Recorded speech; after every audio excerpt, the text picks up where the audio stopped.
السلام علیکم ورحمۃ اللہ وبرکاتہ نحمده ونصلی علی رسولہ الکریم اما بعد۔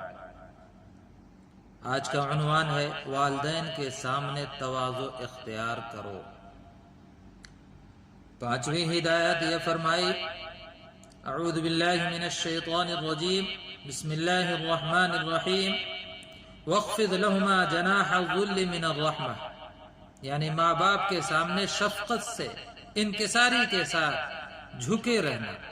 اس کی تفسیر میں حضرت عروہ رحمۃ اللہ علیہ نے فرمایا کہ تم ان کے سامنے ایسی روش اختیار کرو کہ ان کی جو دلی رغبت ہو اس سے پورا ہونے میں تیری وجہ سے فرق نہ آئے۔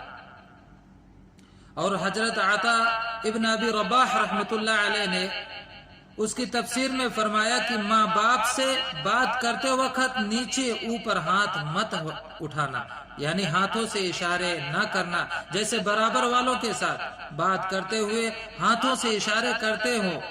جس طرح مرغی اپنے بچوں کے لیے اپنے پر جھکا دیتی ہے، ان کو پروں میں چھپا لیتی ہے، بچے اندر سے تنگ بھی کر رہے ہوتے ہیں تب بھی انہیں باہر نہیں دھتکارتی بلکہ اس تکلیف کو برداشت کرتی ہے۔ اس طرح سے آپ کو اگر والدین سے کوئی اذیت ہو جائے تو برداشت کر لینا، ان کے سامنے بچھ جانا، اپنی عزت کو ختم کر دینا۔ والدین کے حق میں دعا کرو۔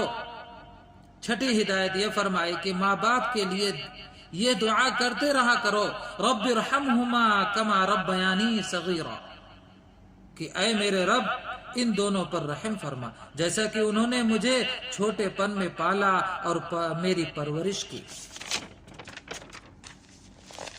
علامہ علوسی رحمت اللہ علیہ فرماتے ہیں کہ اللہ تعالی نے لفظ قل کے ذریعے اولاد کو حکم دیا کہ والدین کے حق میں یہ دعا کیا کرو۔ اس سے معلوم ہوا کہ اولاد پر واجب ہے کہ وہ والدین کے حق میں دعا کرے۔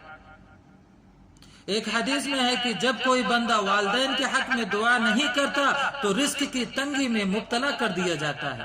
میرے عزیز جوانوں، میرے عزیز بھائیوں، بات یہ ہے کہ کبھی اولاد حاجت مند تھی جو بالکل ناسمجھ اور ناتواں تھی، اس وقت ماں باپ نے ہر طرح کی تکلیف سہی اور دکھ سکھ میں خدمت کر کے اولاد کی پرورش کی۔ اب 50-60 سال کے بعد صورتحال الٹ گئی کہ ماں باپ خرچ اور خدمت کے محتاج ہیں اور اولاد کمانے والی ہے، روپیہ پیسہ اور گھر بار اور کاروبار والی ہے۔ اولاد کو چاہیے کہ ماں باپ کی خدمت سے نہ گھبرائے اور ان پر خرچ کرنے سے تنگ دل نہ ہو، دل کھول کر جان و مال سے ان کی خدمت کرے اور اپنے چھوٹے پن کا وقت یاد کرے۔ اس وقت انہوں نے جو تکلیفیں اٹھائیں ان کو سامنے رکھے اور بارگاہ خداوندی میں یوں عرض کرے کہ اے میرے رب ان پر رحم فرما جیسا کہ انہوں نے مجھے چھوٹے پن میں پالا اور پرورش کی۔ ماں کو کمر پر اٹھانے سے بھی حق ادا نہ ہوگا۔ تفسیر ابن کثیر میں لکھا ہے کہ ایک شخص اپنی والدہ کو کمر پر اٹھائے ہوئے طواف کر رہا تھا۔ اس نے حضور صلی اللہ علیہ وسلم سے عرض کیا کہ کیا میں نے اس طرح خدمت کر کے اپنی والدہ کا حق ادا کر دیا؟ آپ صلی اللہ علیہ وسلم نے ارشاد فرمایا، ایک سانس کا حق بھی ادا نہیں ہوا۔ قیامت کی دو علامتیں۔ میرے قابل قدر نوجوان دوستوں، جب جوانی آتی ہے تو آدمی شادی کر لیتا ہے، بیوی پاس آ جاتی ہے، ماں باپ کو وہ اہمیت نہیں دیتا جو دینی چاہیے تھی۔ ایک حدیث میں قیامت کی 15 علامت بیان کی گئی ہے، ان میں سے 2 یہ بھی ہیں کہ بیوی کی اطاعت اور ماں کی نافرمانی۔ اطاع الرجل زوجته وعق امه، آدمی بیوی کی اطاعت کرے گا اور ماں کی نافرمانی کرے گا۔ آج یہی حال ہے کہ آدمی بیوی کو تو جی حضور کہتا ہے اور ماں کو تو ترچھی نگاہ سے دیکھتا ہے۔ ماں کی نگاہ دروازے کی طرف لگی رہتی ہے کہ میرا بیٹا کب صحیح سلامتی سے گھر واپس آئے گا۔ وہ جب واپس آئے تو ماں سے سیدھے منہ بات ہی نہ کرے۔ بیوی ہر جائز و ناجائز خواہش پوری کرے اور ماں کی جائز بھی پوری نہ کرے، یہ بڑا ظلم ہے، بڑی زیادتی ہے۔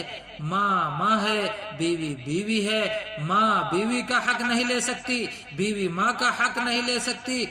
اللہ تعالیٰ نے دونوں کے حقوق مقرر فرماتے ہیں، کہیں ایسا نہ ہو کہ ایک جوان ماں کا حق ادا کرے لیکن بیوی کے ساتھ زیادتی و ظلم کرے، ایسا نہ ہو۔ اور ایسا بھی نہ ہو کہ بیوی کا حق تو ادا کرے لیکن ماں کے ساتھ ظلم ہو جائے، ماں کے ساتھ زیادتی ہو جائے۔ ان دونوں ترازو کے پلڑے کو لے کر چلنا ہے، جب تو انسان کی دنیا کامیاب بنے گی، جب تو اس کی آنے والی نسلیں اس کی فرما بردار بنیں گی۔ میرے بھائیوں اور دوستوں، انشاءاللہ آئندہ ویڈیو میں اس کے بعد کی تفاصیل ذکر ہوگا۔ آپ لوگوں سے درخواست ہے کہ آپ اپنی دعاؤں سے محروم نہ کریں۔